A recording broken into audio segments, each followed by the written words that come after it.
that's true, but there's something about this, the body. Let me put it to you this way.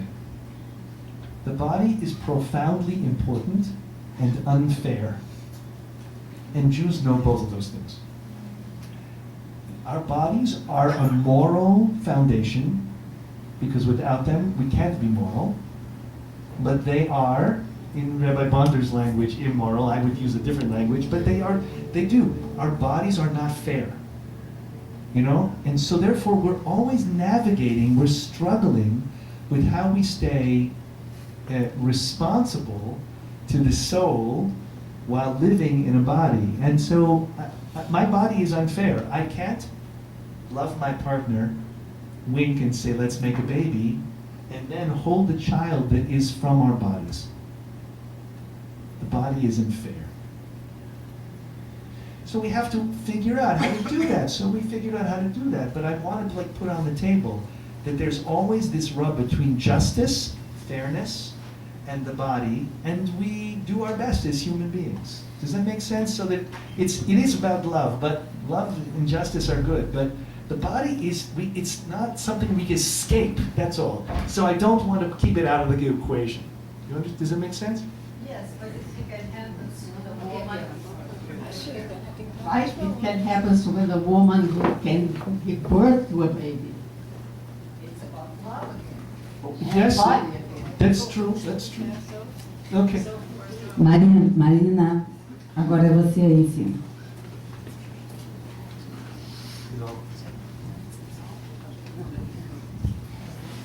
Oh, question. Okay.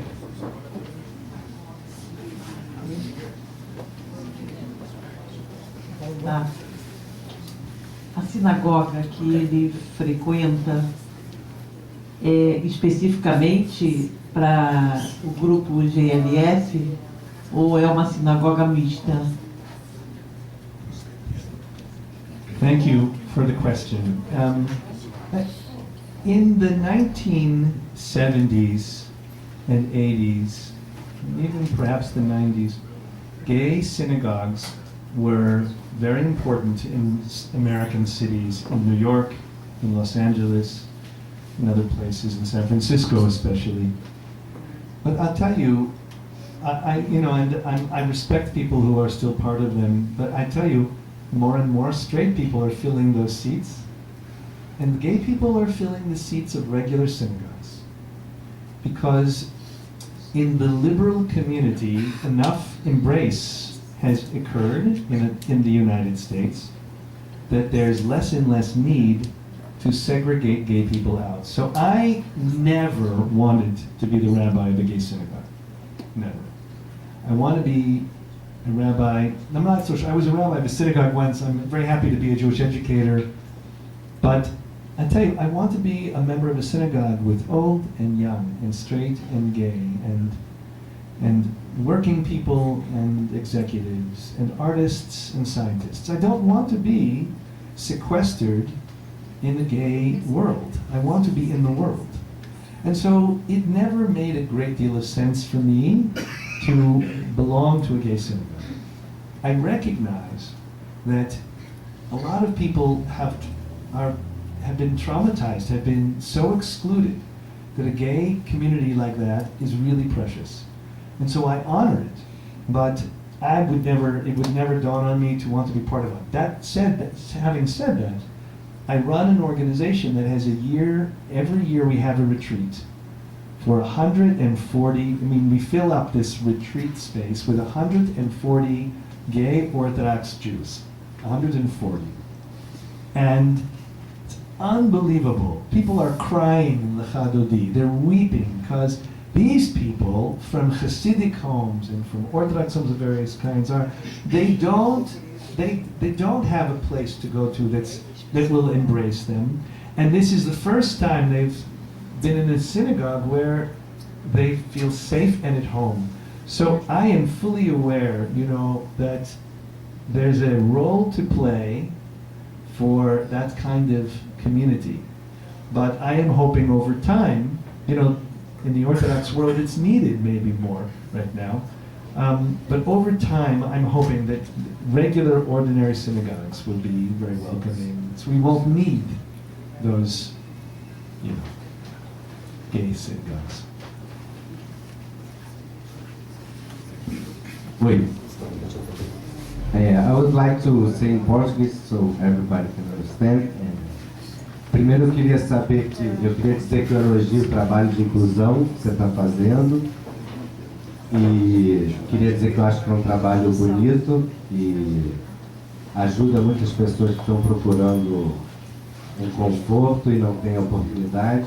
E queria dizer o seguinte, eu entendi que você é religioso, que você estuda a Torá, que você é ortodoxo, reze todo dia, não sei. Aí eu queria saber se, na sua opinião, aí uma pergunta pessoal do seu trabalho, eu queria saber se quando vai alguém procurar ajuda, alguém da comunidade gay judaica, se você tem assim uma preferência por indicar fazer um shidduch com alguém judeu também, ou se um casal de homens gays ou gay mulher, entendeu? se tanto faz, se não interessa ou se você tenta puxar a sardinha pro casamento gay entre judeus, entendeu? Ou se não importa para você, só a inclusão que importa. So I got in trouble 2 years ago, a lot of trouble, doing my first gay commitment ceremony, a marriage, quote unquote. And I had been asked for 10 years to do it. I said, no, I can't. And finally, 2 young men in Washington, D.C. said, will you marry us? And I said, okay, no publicity. And then there was a guy who came who blogged the event, put it on the internet, and first gay Orthodox, rabbi doing marriage. I mean, it was all over, and within 2 days, 100 rabbis wrote a letter, signed a letter attacking me. 100 rabbis. So you should welcome me into the club of being, outspoken. All kinds of ways to be outspoken. So look, I'm now doing commitment ceremonies. I don't do kiddushin between men or women. I do another ceremony that is a partnership, which is really based upon business partnerships. Instead of business, it's a household. And then each partner takes an oath, a neder, an oath, to swear loyalty, emotional and physical loyalty to the other upon the receiving of a ring. And then the other partner says, behold, you are consecrated to me by receiving this ring with the power of the oath you just made, and the ring is on the finger.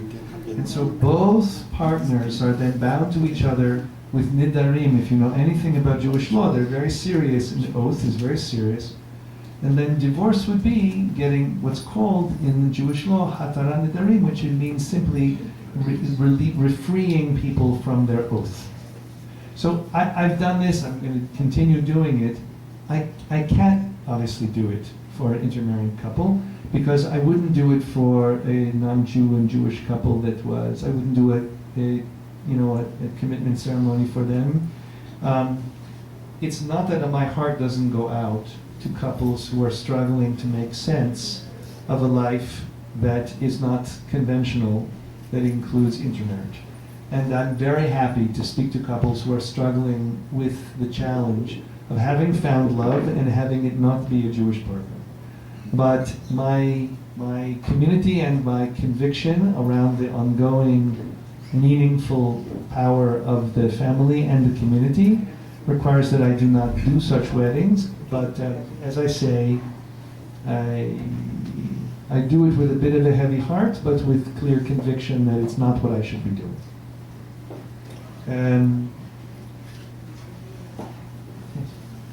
Boa noite, eu me chamo Murilo, sou católico e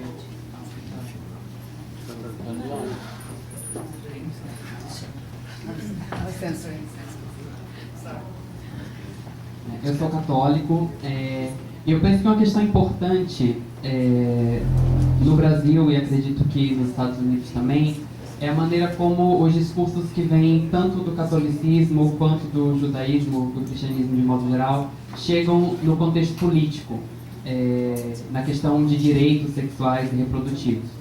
E eu queria saber como que a gente pode se articular em redes que vão além da religião, em redes de várias religiões, para superar os fundamentalismos e conseguir construir uma rede diversa, de diversas religiões, buscando direitos a partir de um posicionamento também religioso.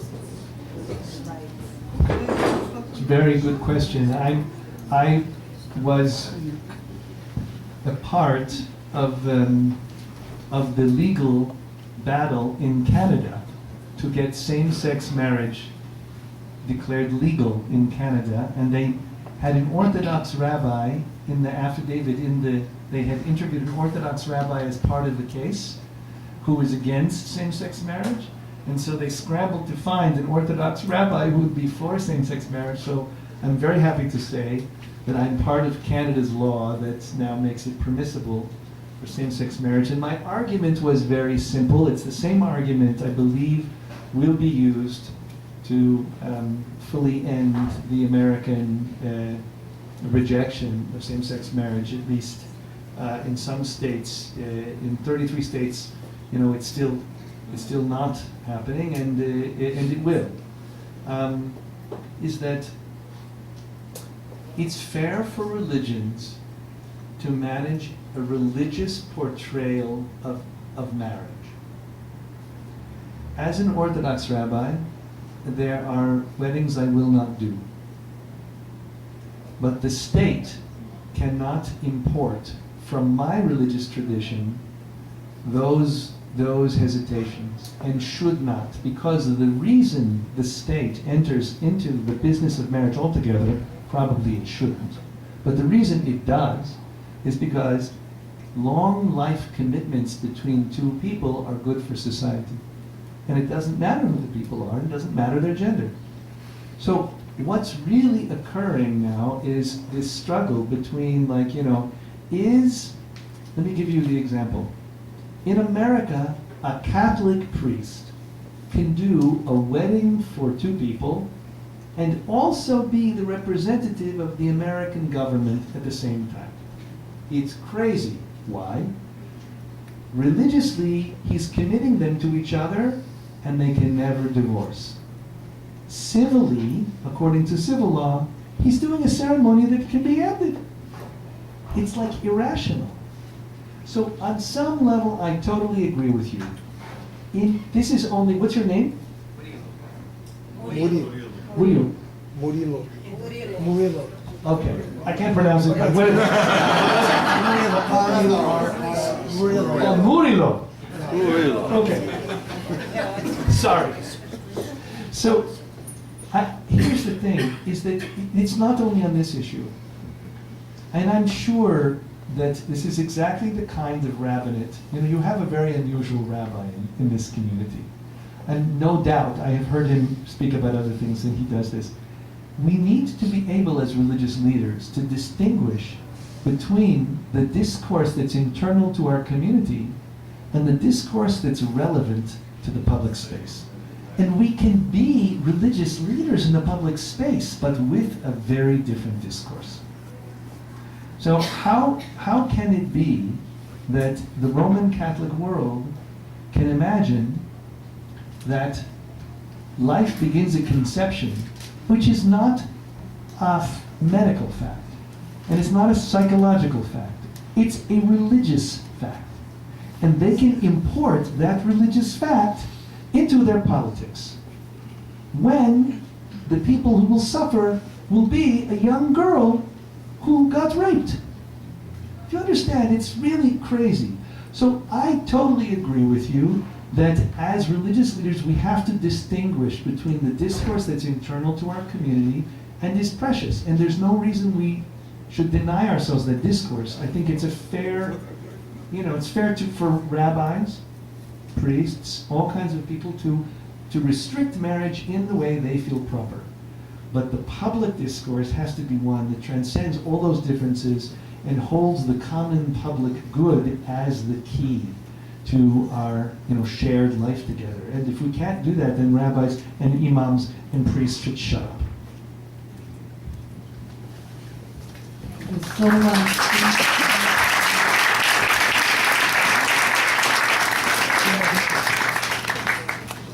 Então, Thank you, Steve.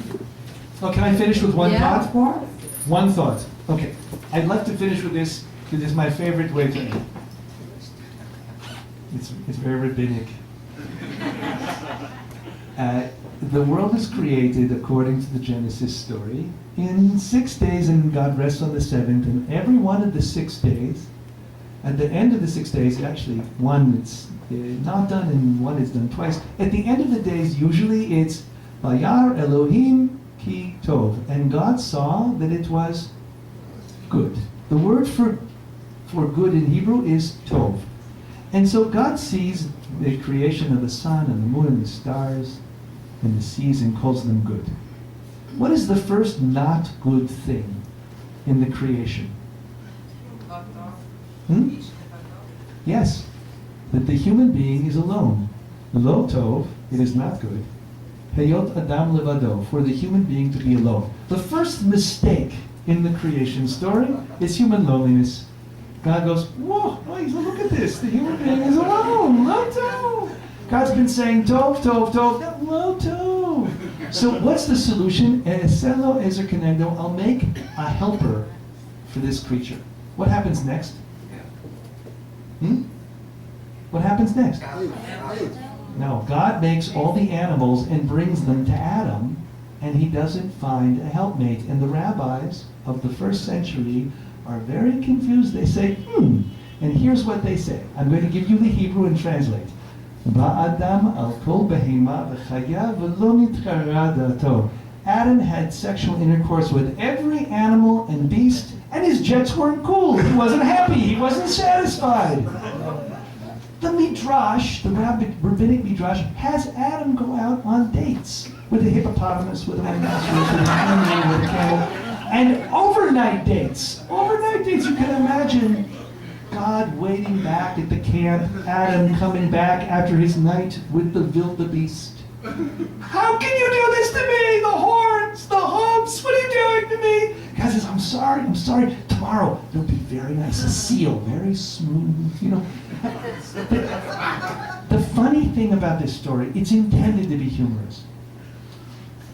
When it comes, like everybody knows, that at the end of the story, it will be boy meets girl happily ever after. It's not like we don't know that, but here's the secret of this sweet little space where the animals are playing in this story, is that when it comes to the sun and the moon and the stars and the ocean, God knows what's good.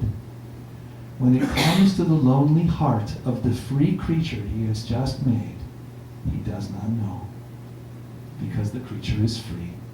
And therefore, all God can do is send him out on dates to discover what works. We are all trusted, deeply trusted, to discover how intimacy, love, and companionship fills our heart and makes us whole and not lonely. Thank you so much.